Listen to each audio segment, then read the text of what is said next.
ne kudurin waka zani karanta babu fada a tarayya kai ku nazarta na yi amo kan ku ne in kun fahimta tarayya ba amana a rabata wasu suna farin ciki ransu ya kwanta inda ka ji gaddama to za a bata ba ta da kyau yan uwa to aje ta muddin ka gano wuta za ka ga zara ni na yo ne amona na farara wasu suna cewa ba ni iyawa na yi shiru ne kan ba ni kulawa sun manta da rabbi ne to yayi baiwa Allah kai ne kaban ne godewa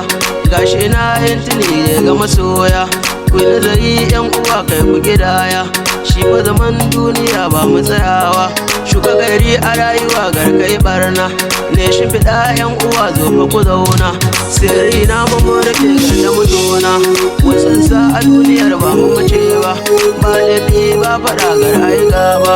buri na zama kalau da yin baba so saka a zuciya an baka ga masoya da yan uwa ba ni da tamka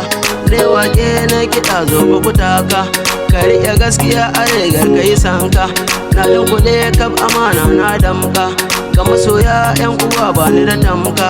soyayya ruwan zuma wasu sukan ce na dandana na faɗi kai fa guba ce in soya kai ga so za a dumauce ba ni ciki yan uwa tuni na fece ga zumunci ya wuya duk an share dan uwa da dan uwa ba fa a tare Allah dai tsaya mana da ka kare daga zaman sa ido kanka ka more ni waye addu'a Allah ya hore ga wani can lambu da na masoya duk mai yin sha'awa to ga hanya so saka a zuciya an baka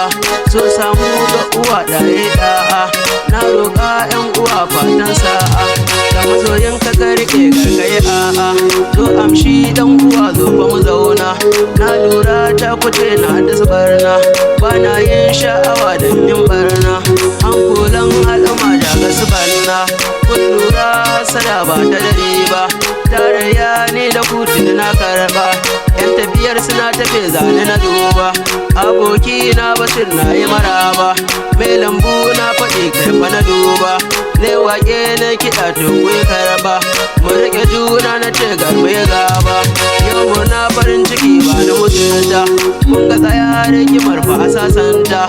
Aisha Umar na sa zan gaida ta dan uwanka ka rike garka butulce dan shiga al'umma sai ka hakurce furcin da za ka yi wa dan tattace iya ruwa fita kai hausa sakance yau zance na akan kuban kauce gora tuban bari sai na sako don ku bari ai makurkuyi da kanku ni ewa dole ne ne baitonku ko ina na je a yau sai na yaba ku domin dai a ciki ne wani tashi